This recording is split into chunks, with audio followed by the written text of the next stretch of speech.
So it's like chapter number 16, as we are knowing that it is omitted from the Gujarat board, but for the JEE NEET you will have to remember. So the chapter is like chemistry in everyday life. Okay हम हर रोज सुबह उठते हैं और सोते हैं तब तक lots of chemicals use करते हैं, बहुत सारे केमिकल यूज करते हैं। जैसे आप देखो तो सॉप है, टूथपेस्ट है, कलर है, ठीक है, फिर कई सारे फाइबर्स है, प्लास्टिक है, यस और नो, है ना। ये बहुत सारी चीजें जो है वो हम लोग क्या कर सकते हैं, यूज कर रहे हैं केमिकल्स, है ना, यस और no. Soap, colour, fibre, plastic, ये सभी चीजें हम लोग क्या कर सकते हैं बताओ, यूज करते हैं, है ना। Yes. तो ये कौन सी बेसिस होती है, और सबसे ज्यादा हमारा फूड, फूड स्टफ, और दूसरा कौन सा है फूड स्टफ, और दूसरा कौन सा है बताओ, दूसरा कौन सा होता है, मेडिसिन, है ना। So it's a very very important things, जो ये दोनों जो है वो हम अच्छे से क्या करने वाले, पढ़ने वाले इस चैप्टर में। मेडिसिन और फूड एजेंट्स जो है लाइक कलर है, एंटीऑक्सीडेंट है, प्रिजर्वेटिव्स है, वो सभी हम लोग पढ़ने वाले इस चैप्टर में। Okay, so food materials, medicine and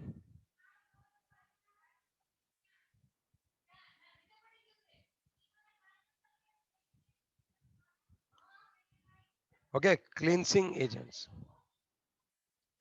cleansing agents, ये तीनों की तीनों जो चीज है वो आपको तुरंत अच्छे से क्या करनी है, इस चैप्टर में पढ़नी है। कौन कौन सी, फूड मटेरियल्स, क्लींसिंग एजेंट्स, और कौन है भाई, मेडिसिन।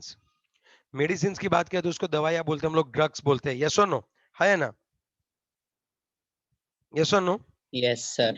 तो ये मेडिसिन है क्या एग्जैक्टली, आप ड्रग्स किसको बोलेंगे। देखो ड्रग्स आर द केमिकल्स, एक टाइप के केमिकल्स है। दवाइयां क्या है, तो ये drugs are the chemicals which is used to diagnose our disease.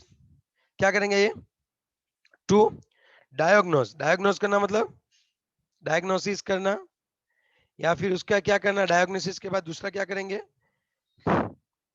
दूसरा क्या करेंगे बताओ, prevention of disease and treatment of disease, and treatment of disease. Okay, diagnosis, prevention and treatment of disease, ये तीनों की तीनों चीज है, ठीक है। अगर ये तीन चीज आप देखो तो हम क्या कर सकते हैं बताओ, इसके लिए जो भी हम लोग केमिकल एंटिटी यूज करते हैं उनको हम लोग क्या बोलेंगे, मेडिसिन और दवाइयां, हाँ या ना। और use of these chemicals, use of these chemicals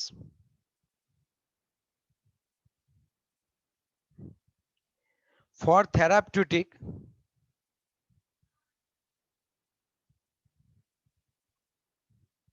effect is called as a chemotherapy। उसको हम लोग क्या बोलते हैं बताओ, उसको हम लोग क्या बोलने वाले हैं बच्चों, कीमोथेरापी बोलते हैं। इज इट क्लियर, यस और नो। तो use of this chemicals for the therapeutic effect is, क्या बोलते हैं इसको, कॉल्ड एज अ कीमोथेरापी। हम बोलते हैं ना कीमोथेरापी करेंगे, मोस्टली कैंसर के लिए बहुत ही वर्ड फेमस है, कीमोथेरापी करनी है। लेकिन बात क्या बनती है कीमोथेरापी में, सोचो, कीमोथेरापी में बात क्या बनती है बच्चों, वो सिर्फ कैंसर नहीं, कोई भी अगर आप केमिकल यूज कर रहे हो थेराप्यूटिक यूज के लिए, तब उसको हम लोग कीमोथेरापी, उस प्रोसेस को कीमोथेरापी बोलते हैं। और कोई भी केमिकल एंटिटी आप यूज करते हो to diagnose your disease, to prevention and treatment of your disease, so that one is known as drugs. Are you getting my point, yes और no. Okay, Yes, sir. So now what I can say कि ये दवाइयां काम कैसे करती है वो भी तो हमें देखना पड़ेगा। तो हम क्या करेंगे, क्लासिफिकेशन करेंगे। लाइक हम ये देखने वाले हैं classification of, classification of drugs. Okay, so there are four types of classification. अगर हम बात करें तो वहां पे चार टाइप का क्लासिफिकेशन रहता है। सबसे पहला वाला जो है on the basis of pharmacological effect. आपकी दवाइयां जो है वो फार्माकोलॉजिकल इफेक्ट, ये क्या होता है सर, बताता हूँ, don't worry. The second one is on the basis of drug, on the basis of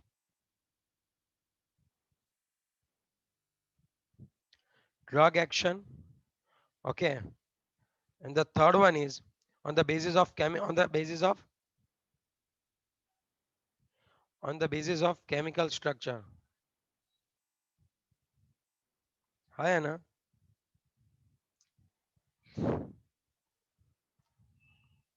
last में on the basis of molecular targets,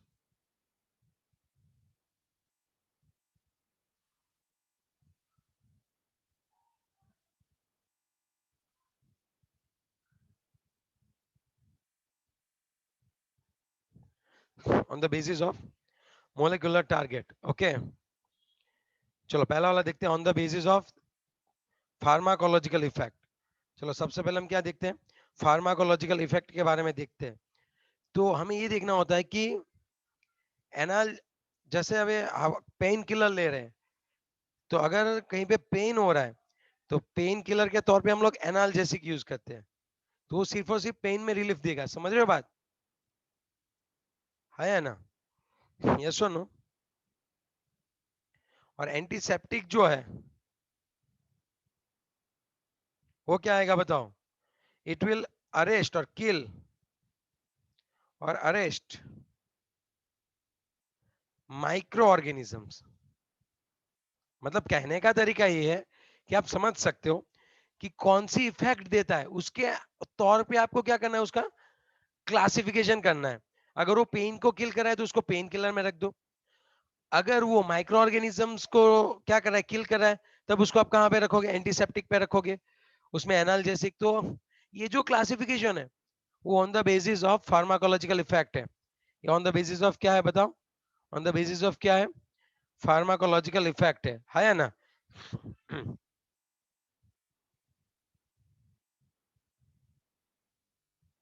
yes और नो।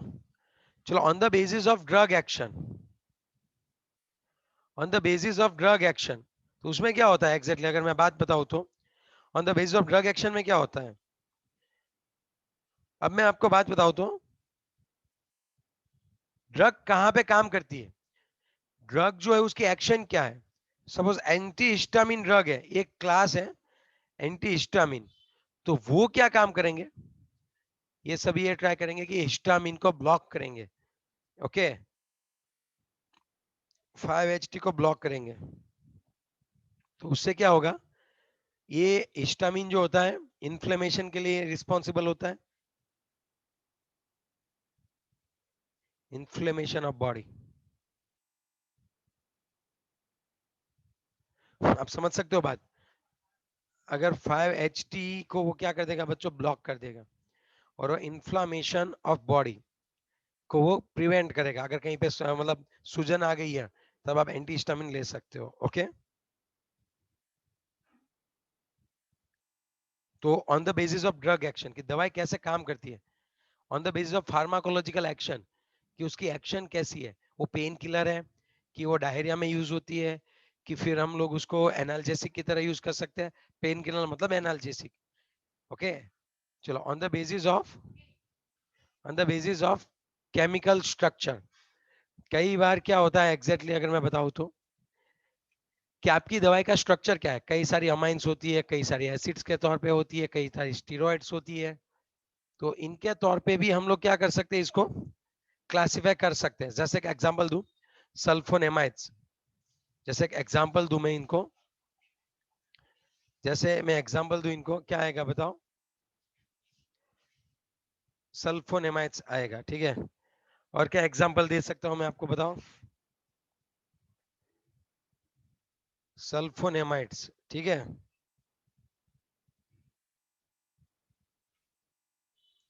तो सल्फोनेमाइड्स में क्या आता है,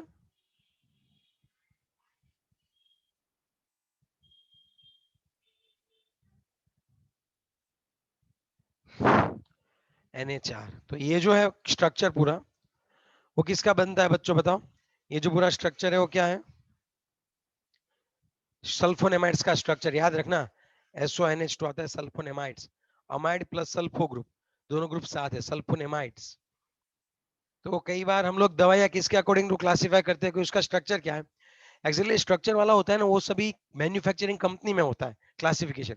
हम जो दवाई के स्टोर पे जाते हैं ना, वो लोग तो वहां पे अकॉर्डिंग टू ड्रग एक्शन और फार्माकोलॉजिकल इफेक्ट के तौर पे ही वो क्लासिफाई करते हैं। अब देखना, अब जैसे ही कोई दवाई के स्टोर पे जाओगे और बोलोगे कि मुझे भाई पेन किलर चाहिए, तो एक रैक में बहुत सारी कंपनी की पेन किलर होगी और डिफरेंट डिफरेंट टाइप की पेन किलर होगी।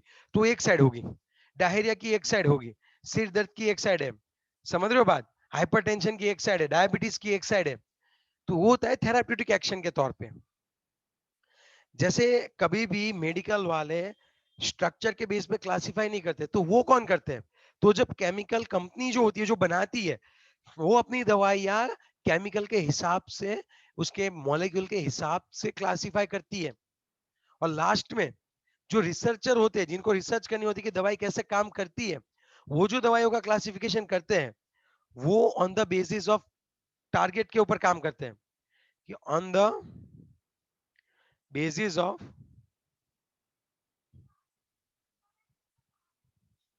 molecular target, on the basis of molecular target, yes or no? आया ना? तो यहाँ पे कौन कौन आते हैं एग्जैक्टली? कार्बोहाइड्रेट, प्रोटीन, ठीक है, कार्बोहाइड्रेट से, प्रोटीन से।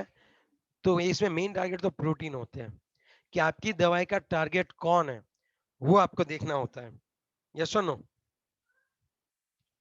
तो मोस्टली 90% कई बार न्यूक्लिक एसिड होते हैं कैंसर दवाइयों के लिए, मतलब डीएनए और आरएनए पे भी वो इफेक्ट करती है आपकी दवाई। तो आपको आपकी दवाई का क्लासिफिकेशन करना है on the basis of target. And as we are knowing that protein is like a most popular target for the drugs. जो भी मेडिकल मेडिसिन बनती है ना, उसका सबसे पहला टारगेट कौन होता है बताओ? बताओ। प्रोटीन। तो सबसे पहले हमें ये पढ़ना चाहिए कि ये जो ड्रग है वो प्रोटीन के साथ कैसे इंटरेक्ट करती है, हाउ इंटरेक्ट, दवाइयाँ काम कैसे करती है, वो चीजें हमें अच्छे से पढ़नी चाहिए, फिर हम जाके कुछ कर सकते हैं। यस और नो? है या ना? यस और नो? Yes sir. तो अब तक तो हमने सिर्फ क्लासिफिकेशन देखा, अब हम देखने वाले हैं कि ये दवाई काम कैसे करती है। तो दवाइयां तो सर एंजाइम के, प्रोटीन के साथ जुड़ती है। There are two types of protein, एक दवाइयां एंजाइम के ऊपर भी काम कर सकती है, और दूसरा जो है वो दवाइयां किसके ऊपर काम कर सकती है बच्चों? एंजाइम के ऊपर काम कर सकती है, एज वेल एज और किसके ऊपर काम कर सकती है बताओ? एक वो एंजाइम के ऊपर काम करेगी और दूसरा किसके ऊपर काम कर सकती है? एज अ प्रोटीन जो होता है, रिसेप्टर होते हैं, रिसेप्टर, इन दोनों पे काम करती है। ओके, अब हमें ये पढ़ना पड़ेगा कि एंजाइम क्या है और ये रिसेप्टर क्या है। एक टाइप के प्रोटीन है, लेकिन एंजाइम का काम होता है it increase the rate of reaction, है ना? और it regulates the many it's regulate the biochemical reaction, है ना?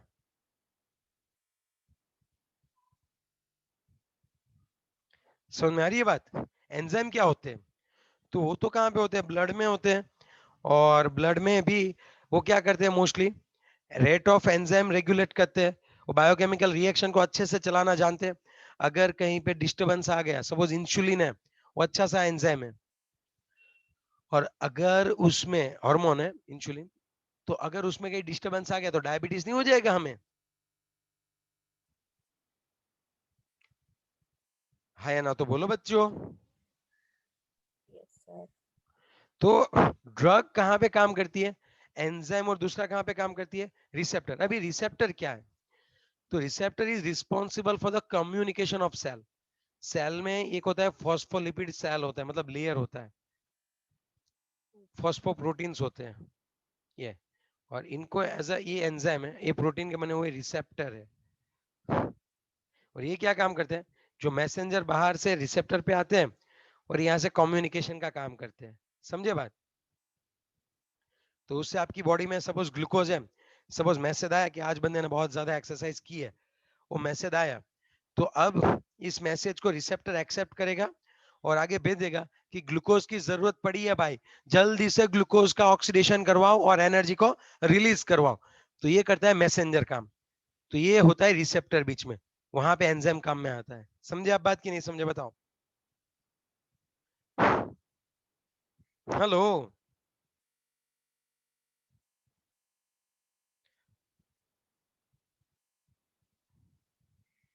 चलो हम देखते हैं कि अब हम बात करने वाले ड्रग एंजाइम इंटरेक्शन। अब आप बताओ कि इस इंटरेक्शन में हमारी जो मेडिसिन है वो किसके ऊपर काम करने वाले बच्चों बताओ? सुनो, it's time to attack on enzyme. कहीं पे एंजाइम जो है गड़बड़ी कर रहा है, या तो ज्यादा रिएक्टिव हो गया है या तो कम रिएक्टिव हो गया। So at that time we will add a medicine which will again like again normalize the reaction। समझ रहे हो बात? है ना? चलो Yes, Yes, sir. sir. Okay, अब मैं आपको एक बात बताता हूँ। एंजाइम के ऊपर स्पेसिफिक साइट होती है, हमने चैप्टर नंबर 5 में देखा है कि एंजाइम जो होता है उसके ऊपर स्पेसिफिक साइट होती है इस तरह से, इसको बोलते हैं एक्टिव साइट। इसको कौन सी साइट बोलते हैं हम लोग? Active site. तो अब यहाँ पे दो तरीके से हम लोग इसको इंटरप्रिट कर सकते हैं। यहाँ पे हम लोग कैसा कर सकते हैं? दो तरीके से। पहला तरीका क्या है, मेरी जो ड्रग मेडिसिन है, ओके नॉर्मली पहले ये देखते हैं कि एंजाइम काम कैसे करता है। एंजाइम जो होता है वो सबस्ट्रेट के साथ क्या करता है? एंजाइम जो होता है वो सबस्ट्रेट के साथ क्या करता है बताओ? जुड़ता है और फिर यहाँ पे क्या बनाएगा? कॉम्प्लेक्स बनाएगा। आई बात समझ में याद आई? लॉक एंड की वाला मेथड है ना? Yes, sir. अरे यार अब वापस सेम टू सेम ड्रॉ करना मुश्किल हो रहा है। ये देखो, और उसमें हम कौन बैठ जाएगा अच्छे से? कौन यहाँ पे बैठ जाएगा अच्छे से बताओ? सबस्ट्रेट अच्छे से बैठ के क्या बना देगा? ईएस। और लास्ट में एंजाइम वापस मिलेगा, और एंजाइम क्या मिलेगा आपको? वापस मिलेगा। और सबस्ट्रेट आपका किसमें कन्वर्ट हो गया होगा? सबस्ट्रेट आपका किसमें कन्वर्ट हो गया होगा बताओ? सबस्ट्रेट आपका किसमें Products. कन्वर्ट हो गया होगा? प्रोडक्ट में कन्वर्ट हो गया होगा। Product. है ना? यस और नो? Yes, sir. पक्का वाली बात है? यस और नो? Yes, sir. अब आप थोड़ा सा सोचो कि अगर रिएक्शन ज्यादा हो रही है और ओवर रिएक्शन हो गई, एंजाइम कुछ ज्यादा ही एक्टिव हो गया, अब मुझे उसको ब्रेक डाउन करना है, अब मुझे उसकी रिएक्शन को रोकनी है, तब मैं क्या करूंगा? ऐसी दवाई डालूंगा। मैं जो है एक ऐसा पोर्शन दवाई ढूंढूंगा कि जो सेम टू सेम उसका शेप और फंक्शनल ग्रुप कैसे हो, सेम टू सेम वो कैसा हो बताओ? सबस्ट्रेट के जैसा ही हो। अब क्या होगा? एंजाइम और मैं दवाई या कुछ ज्यादा ही डाल दूं, तब ये दवाई जो है वो कंपटीशन करेगी। किसके साथ कंपटीशन करेगी पता है आपको? ये दवाई किसके साथ कंपटीशन करेगी अभी? Substrate. Substrate सबस्ट्रेट के के साथ। साथ. अब एंजाइम के साथ जहां पे सबस्ट्रेट जुड़ने वाला था, उसकी जगह अब कौन जुड़ने वाला है? हमारा मेडिसिन। हमारा मेडिसिन मॉलिक्यूल यहाँ पे सबस्ट्रेट बना देगा। अब आपको यहाँ पे प्रोडक्ट नहीं मिलेगी। So your enzyme has like reduced that reaction. आई बात समझ में? Yes, sir. Yes, sir. और यहाँ पे कौन से इंटरेक्शन से जुड़ती है मेडिसिन?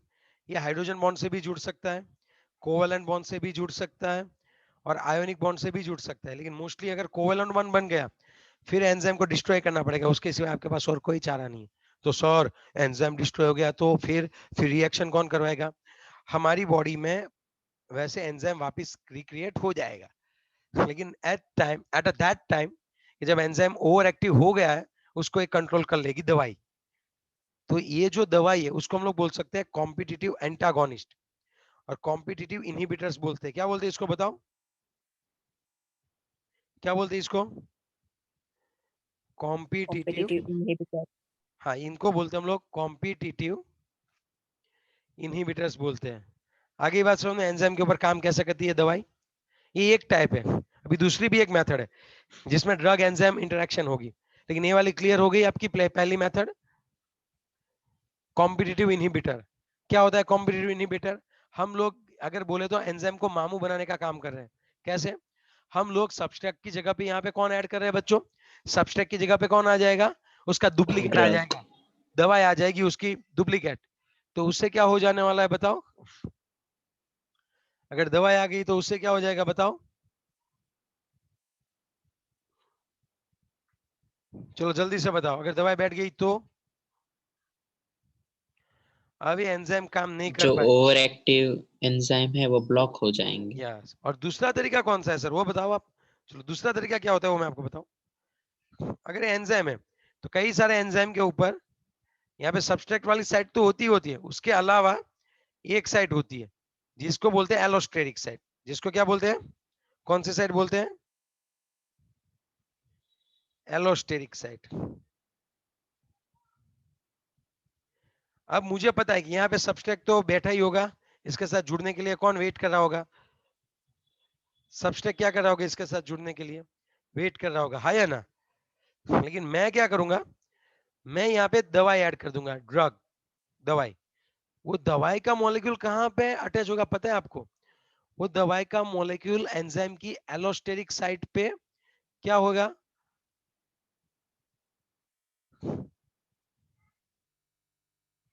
वो कौन सी साइट के ऊपर जो है वो क्या होगा बताओ? ऐड होगा। अगर दवाई अब है, अगर दवाई अब आ रही है यहाँ पे, तब वो दवाई अटैच होके क्या करेगी पता है? इसका शेप चेंज कर देगी। मतलब अभी ऐसा हो जाएगा, when your drugs will occupy allosteric site, ये यहाँ पे क्या हो जाएगा? चेंज हो जाएगा एलोस्टेरिक साइट। यस और नो, है या ना? Yes, sir. तब क्या होगा अच्छे से बताओ?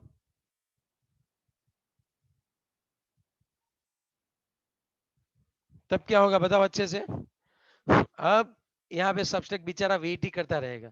क्यों पता है? अब बेचारा सब्सट्रेट यहाँ पे वेट ही करता रहेगा, बताओ क्यों? अब ये सब्सट्रेट आपके एंजाइम के साथ बॉन्डिंग नहीं बना पाएगा, यस कॉम्प्लेक्स आपका नहीं बनेगा। अरे ये बात समझ में, यस और no? Yes, sir. Okay, yes और नो?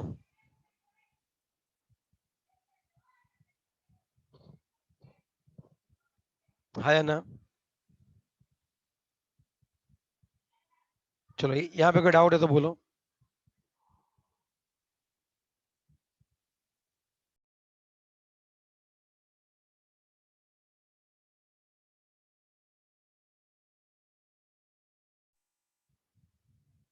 ओके, तो ये दूसरे तरीका है। तो अब तक हमने क्या देखा, इसको क्या बोलते हैं हम लोग? अलोस्टेरिक साइट को ये क्या कर देगा? ऑफ करेगा। दूसरी बात कि अगर यहाँ पे ये कोवेलेंट बॉन्ड बना देता है, तब अब हमारा ये पास एक ही बात बचेगी कि एंजाइम और ड्रग का ये जो कॉम्प्लेक्स बना, उसको हमें क्या कर देना पड़ेगा बच्चों? उसको हमें क्या करना पड़ेगा? डिग्रेड करना पड़ेगा। और हमारी बॉडी में ऐसे माइक्रोफेजिस होते हैं, मैक्रोफेजिस, लाइसोसोम्स करके, एंजाइम्स लाइसोसोम्स करके, और लाइक हम ये बोल सकते हैं कि हमारे पास कंपोनेंट होते हैं कि जो इस कॉम्प्लेक्स को क्या कर देंगे बच्चों? Cell organelle. यस, हो गया इतना क्लियर? फिर इसको डिस्ट्रॉय हो जाएगा और वापस नया एंजाइम हमारी बॉडी क्रिएट करेगी और अच्छे से काम शुरू हो जाएगा। तो ये पूरी की पूरी थी रिसेप्टर ड्रग इंटरेक्शन। अब कल हम कौन सा देखने वाले बताओ? कल हम कौन सा देखने वाले हैं? रिसेप्टर, रिसेप्टर फिर साथ में कौन आएगा?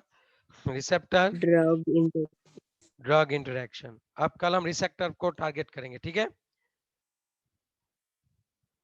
चलो ओके, तो आज यहीं पे हम खत्म करते हैं।